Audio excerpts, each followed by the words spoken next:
Hello, everybody, and welcome to the final webinar in our lockdown learning series, because we are coming out of lockdown, so we don't need special webinars to occupy people while they're locked up in their homes. So, David, you are doing the last webinar in the series for us.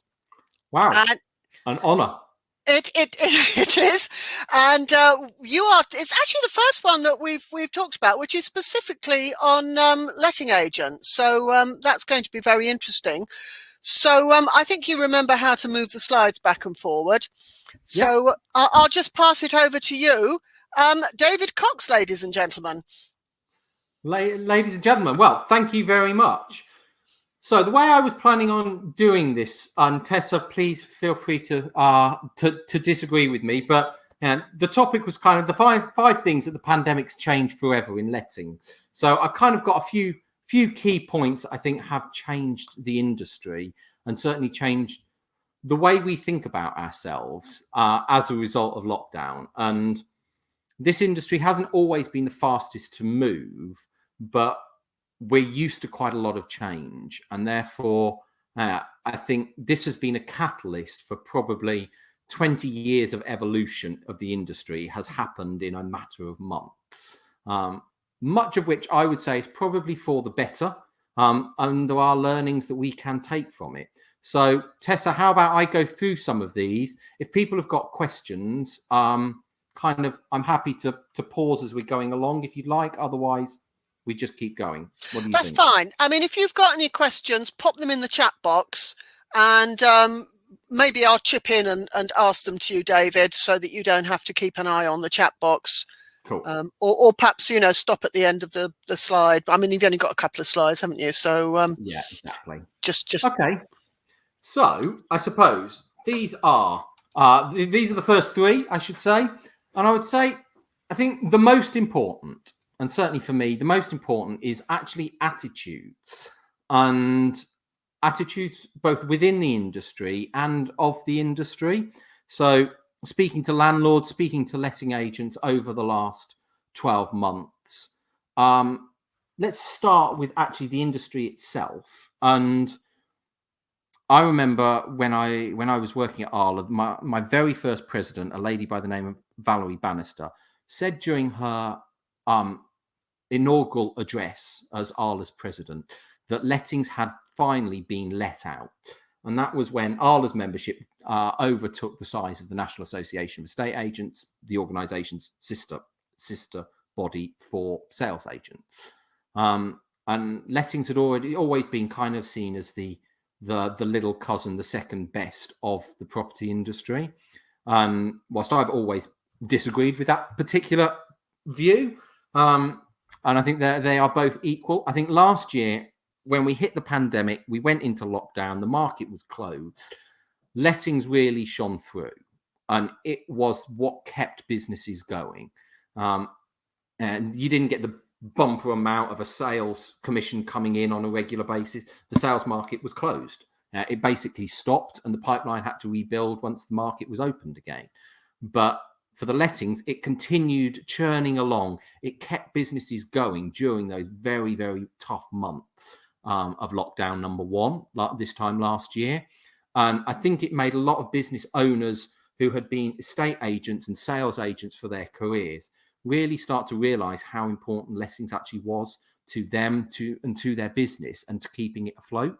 So I do think, and certainly speaking to many of those sort of small single or two branch agents who had been traditionally sales agents with lettings tacked on the side, they really did come to appreciate how important lettings was to their business and to the industry. And similarly, I think now actually, but throughout the whole pandemic, landlords have been very, very appreciative that their agents did keep on working even through the most difficult times last year. And that they were there to provide the advice, the guidance, when landlords didn't know what was going on in the market, where there was changes happening on a weekly basis, where government guidance was, well, it was coming out thick and fast, but at times it was coming out so often, changing so much that it was almost impossible to keep up. And therefore, having a letting agent that they could go to ask the questions was really important. What they could do, what they couldn't do. And now, as we're going towards the other end, and most landlords are not professional landlords that are doing this day in, day out.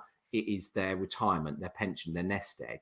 And therefore, having somebody that they could go to, now that we're coming out the other end, we've got the problems with Section 21s and evictions and all of that backlog and the bans that are still going on at the moment. That is when they're going to need their letting agents more than ever.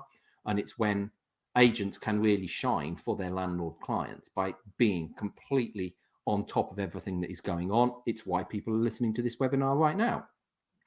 So I think attitude is probably one of the biggest things that has changed. And certainly from what I'm seeing from sort of landlord surveys, etc., the reputation, the trust in agents is going up as a result of what's happened over the last 12 months. So, it's starting to improve the reputation, even with tenants as well, that agents have tried to keep tenants in properties. So I think actually this has been a really good opportunity. And I know from speaking to civil servants, the industry was the first to be unlocked, and the government was incredibly impressed with how the industry responded to being that sort of trailblazer in May last year. So attitudes across the board to the industry have gone up, I think, as a result of it. And agents have done themselves very proud for how they have managed the situation over the last 12 months. I think agents should be very proud of what they've done. Number two, property technology, prop tech. Now, this is something that has been exploding across the industry over what I would say at least the last 5 years. Would you say that, Tessa? Maybe a little bit longer, even? Possibly, yeah. Yeah, but it's just been this explosion of new, different everything. We've now got a prop tech solution for it. The industry is quite a traditional industry. I know agents that still do their record keeping, their bookkeeping, their client accounting on piece of paper and on spreadsheets, and they don't use any of the new software and systems, not even Excel. And they do it absolutely fine. But I think what we have seen over the last 12 months with lockdown is the importance of appropriate prop tech for your business. Now, there's so much out there. It's making sure that what you are using is right for your business, and it's what you need when you need it, because you can take everything, but you don't need everything. There are certain things that your business does exceedingly well. It's your USP that maybe others don't focus on quite so much, and use prop tech for that. But other things, use prop tech to build efficiencies in your business. And there's such a plethora out there. Go to some of the trade shows and see what is available that can help your business, so that you can focus on what is the most important thing, which is providing that service to your clients. So whether it's client accounting to make it easier, looking at some of the new CRM systems that are coming onto the market, looking at easier ways of integrating your CRM systems with maybe your repairs reporting, if you're doing that, just to make things a little bit more joined up, easier user experience for your customers, your tenants, your landlords, because there is a huge amount out there. There's so much. There is no one size fits all. So I can't say use this and use that and use the other, because every business will be different. But there is a prop tech solution to the things that you don't want to do, you don't like doing. They're a resource drain on your business. So do look at what prop tech is out there. And certainly, because we have been forced to adapt to new ways of working over the last 12 months, people are embracing prop tech probably more than they would have done. And that's exactly where I'm going back to from my earlier statement about the industry has evolved very quickly because it has had to. And maybe some of the advances in prop tech would have taken longer to embed into the industry had IT basically not being the only way we can communicate with our clients for the last 12 months. So I think that is a really key point.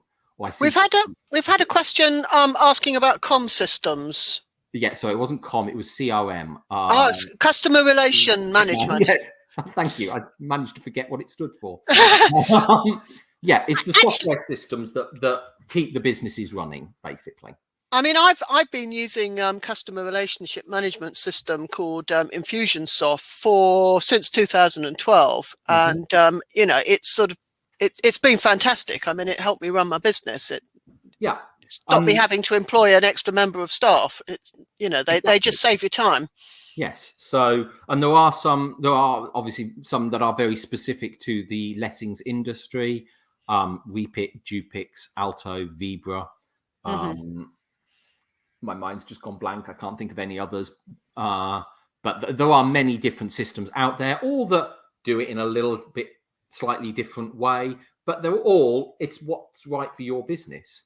So there are many, many different CRM systems out there. There's also multiple client accounting systems. So the systems, so software systems that you can use to manage your client account. So create virtual accounts for every customer to save you having to have that problem at a bank. So I can think of one called PayProp. There's also outsourced companies that can do it. People like the Lettings Partnership, which maybe not necessarily PropTech specifically, but if there's an element of your business, and particularly most business owners are salespeople, you're entrepreneurs, you've had the strength of character to go out on your own and set up your own business, which naturally makes you a salesperson. You don't want to be sitting at home every evening bashing in a load of information into a spreadsheet. So either you have to employ somebody to do that, or you can use one of these outsourced software systems. So just look at what is available on the market, and there is a huge plethora of PropTech that's out there to make it work for your business. And I suppose one of the please will you give clarification on exactly the CRM you mentioned? Oh, I just gave you a collection of sort of brand names there, Michelle. So some of the ones that I'm aware of are Repit, REAPIT, Vibra, VEBRA, Dupix, JUPIX, Alto, ALTO. There's then VT UK. That spells it out itself. Eurolink, EUROLINK. And I can't think of any more off the top of my head. Sorry, I'm not trying to be an advert for them. They were just the ones that came to me as you asked. So I think there's lots of them. Yeah, there's lots and lots out there. So yeah, there's loads of systems. And then for the client accounting, PayProp, so PAYPROP, is one for client accounting. The Lettings Partnership, TLP, is another one that will be able to help you with those sort of things.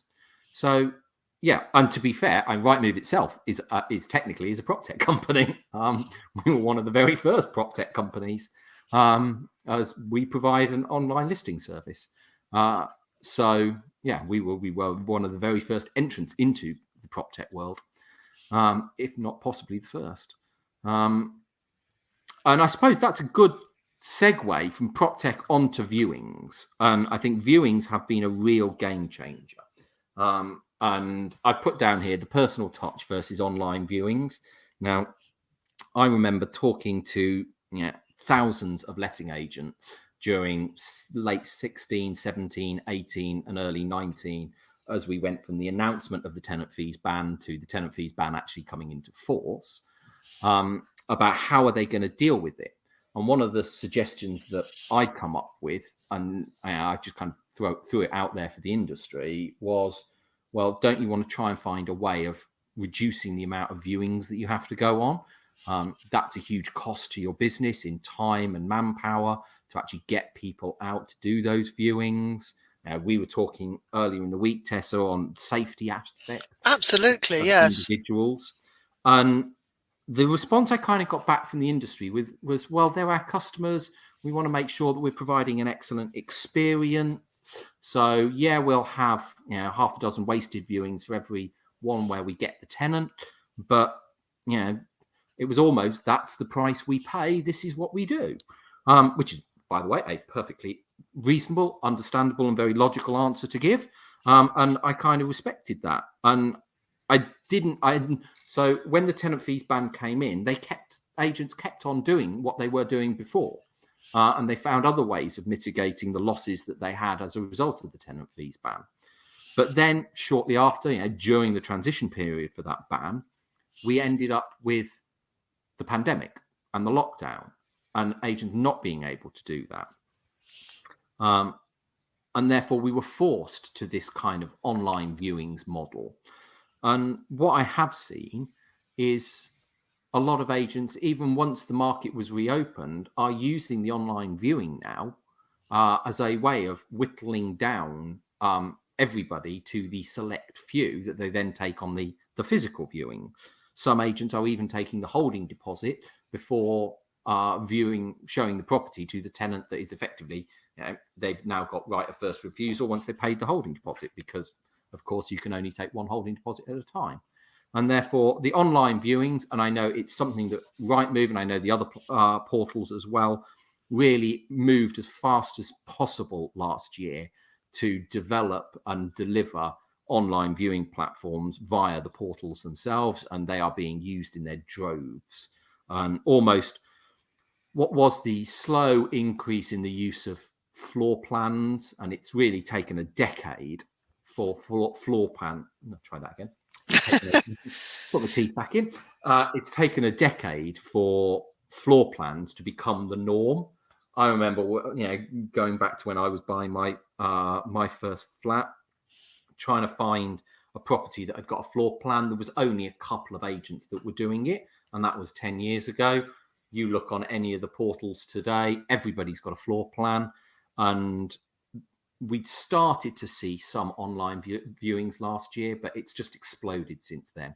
A large chunk of properties nowadays that are coming to the market have got online viewing, whether it's lettings or sales. Both are doing the same.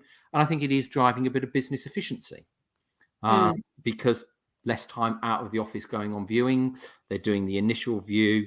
And there are multiple ways of doing the online viewing. If you want to keep that personal touch, don't have the sound on for the viewing and talk over it. So, you've done the video around the property, and then you're on with the client, walking them around the property, basically.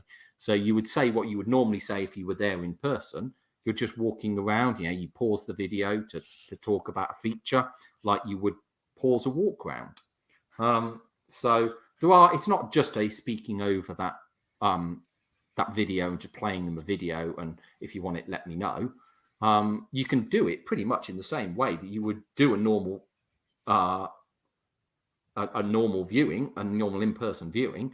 You're just doing it over a screen, and they're in one room, you're in another room, and you're watching a video together, basically. Speaking as someone who's not a letting agent but could be a potential customer, I really like. I mean, I think floor plans are fantastic. I mean, when I look at Rightmove just to see what property prices are in my area, one of the first things I look at is the floor plan. Absolutely. And I think it's great as a potential customer to be able to look at the property without having the problems of getting a bus and having to go there. Well, exactly. And certainly what we're seeing, traffic to the website is up massively. People love floor plans. It's one of the first things that they click on to have a look at. It is amazing how it might have taken a decade, but you've gone from just a few sort of pioneer agents to it just becoming something that is expected in today's market. And I think online viewings they were basically starting that 10-year trajectory probably in 2019, but has been sped up like nobody's business as a result of the and this is where I'm talking about the industry has evolved to counter and meet the challenges that it has faced. Some industries haven't, and I absolutely agree with Tom there. Floor plans are essential, and that's why we are seeing so many more popping up and so many more on site now for people to look at, because you want to get before making that investment and when I say investment, I mean an investment of time going to view a property. You want to know what it looks like. Can I recommend a floor plan software? I can think of a few, that do it. I can't recommend one, having never used one myself. But I'm sure you'll find some on the internet. Yeah, I can think of a few companies that do it. I think Peach Software do it, as in the fruit. There's one based in Bristol or Weston-super-Mare that is a very good business. KPR, a company called KPR. I can't remember what KPR stands for though. Do it as well. There's also a few big companies that can go out and do it. No Letting Go, for example, offers software solutions as well as inventories. So there are a few out there, but if you Google them, you will be able to find a few. I think we better sort of move on a bit because we're getting closer to the... We are indeed. So I think, and viewings have, of course, created business efficiencies as well, because you're not going out so much and you're able to spend more time doing the sort of the face-to-face engagement with your customers rather than sitting in traffic between appointments. And something that I have spoken to agents about, they don't need to allow that half hour to get to the property, half hour to get back to the property, or then half hour to get to the next property. They could just book in, 12, 10, 11, 12, 1, 2, 3, 4, and just do viewing after viewing after viewing. So once again, they're there doing what landlords, what vendors pay them to do. Of sell my property, let my property. They're not spending half their day driving around in a car. So there's all of those sort of things that prop tech, that the pandemic has actually improved. So yes, shall we move on to the last two? I think we better move on. Yes. The last two, well, at least certainly. Sorry, I need to move that, don't I? I also just noticed a typo in my own slides there. I do apologise for bolding number 5s. So this number 4, I think, might be a little bit controversial, but I do think it's true. We're hopefully coming to the end of the evictions ban, and we've got a massive backlog in the courts. I can't imagine, and Tessa, please disagree with me, but I can't imagine they're going to go back to the first come first served approach until they have cleared that backlog.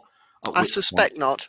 Yeah. At which point, whilst hopefully we're going to go back to the courts being open and evictions happening in the not too distant future. But there's a massive backlog that's got to be cleared. It's going to be on a worst first. So Section 21 is going to go right to the bottom of the list. And we have survived. We found ways around it. The industry, I fully appreciate that for individual landlords with one property that have had tenants in arrears for a long period of time, it must be absolute hell for them. And my heart goes out to you for the difficulties that you are facing in that.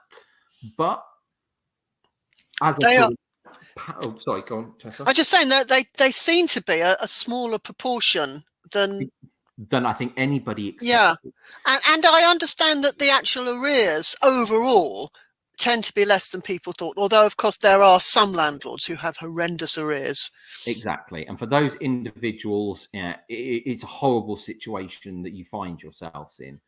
But overall, when you look at it as an industry, yes, arrears levels are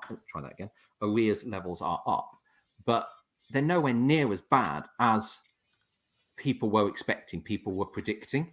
And I think a combination of good management during the pandemic by the industry, coupled with the huge amounts of handouts that have been given out by government to tenants and to the industry, has actually helped a lot. When things like the furlough scheme end, I don't know what is going to happen. I don't think anybody does. My crystal ball does not go that far. It was interesting, David. I was talking in one of our podcasts to a chap called Richard Burridge, who's involved in build to rent, and he was saying that actually the private rented sector has held up better than the commercial sector because people have got a real incentive to pay because it's their home. Exactly. Yeah. They don't want to be They don't want to be evicted. Of course they don't. So, and I remember, I was talking to Ben Beadle at the National Residential Landlords Association and yourself just 2 days ago, Tessa, about the Keep the Rent Flowing campaign that we all launched last year. As the sector will be able to survive if tenants can keep paying their rent. It's not going to build up massive arrears. It's not going to build up the problems of county court judgments and evictions. And yes, we've got a large backlog, but that's, we would have a large backlog, pandemic or otherwise, if they close the courts for a year, which is what effectively they've done. So is it much higher than it would have been? Probably not.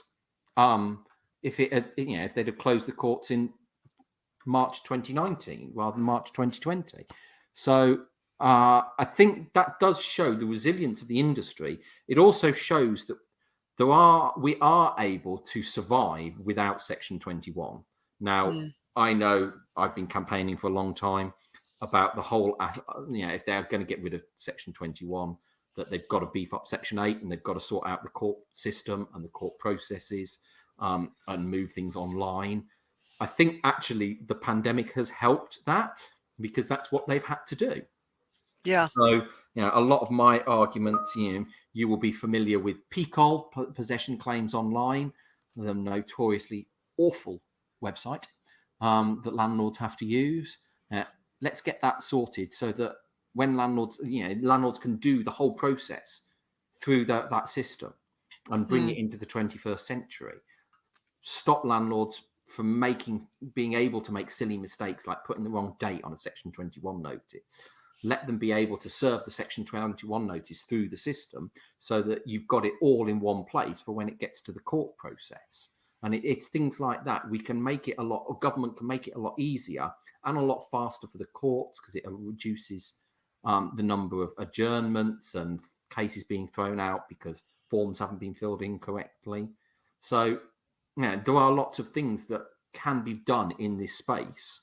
And I think the pandemic has really brought home to government that we don't need a court system that is in person any longer.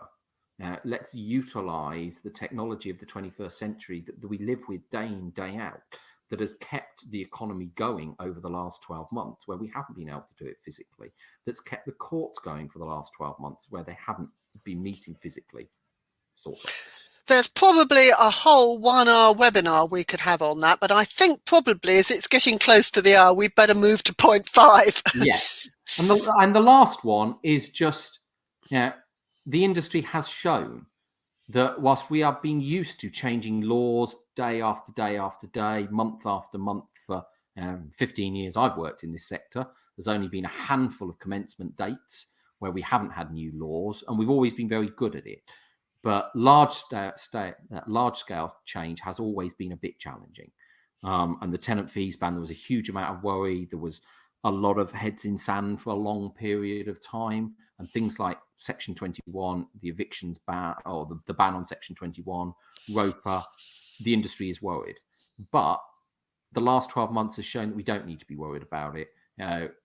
We've been hit by the apocalypse and the industry has come out pretty much unscathed. We were the first to be reopened. We've managed that incredibly well. As an industry, we should be proud of ourselves that we've actually come out of this in a better place in terms of our reputation and our trustworthiness with the public than we went into it. And there can't be many industries that can say that as a result of this. So we have survived. Hold your head up, be proud of what you have achieved over the last 12 months. Whether you're a landlord listening to this, whether you are an agent listening to it, we have survived and we have thrived as an industry. I accept there have been challenges for certain people and businesses, but overall, our ability to adapt, our ability to evolve in the face of adversity is something that has always impressed me of this industry, and we should all be really proud of ourselves. Okay, well, that's a really upbeat note on which to end. So we don't have any more questions. So as it's now the hour, I think we better close down on this last lockdown webinar. Thank you very much, David. And I don't think when I introduced you at the beginning, I said that you were with Rightmove, which is what's your role? It's a legal counsel at Rightmove, is it? So, yes, I'm Rightmove's legal and compliance director, so responsible for all of the internal legal compliance, but also for this and helping advise the industry on how best to comply with the laws that govern what we do. Okay, well, look, thank you very much indeed. I'm going to close down now. We may have some more free webinars at some stage in the future, but as I said, this is the last of our lockdown series. Thank you, everybody. Thank you very much.